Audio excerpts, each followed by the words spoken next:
I'm Dexter Acayos, 20 years old, Bachelor of Science in Criminology. I'm involved in sponsorship program when I was 6 years old.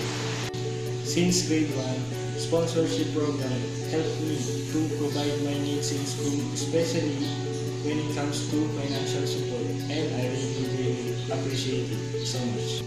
For me, my big challenges in my life are my experiences in school.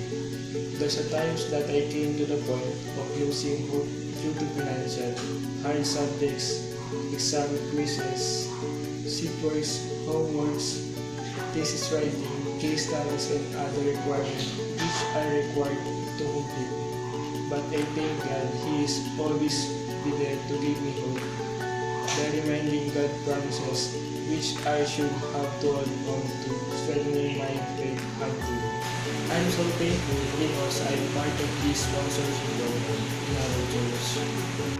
Thank you to my beloved sponsor because you never tired to support me in my studies.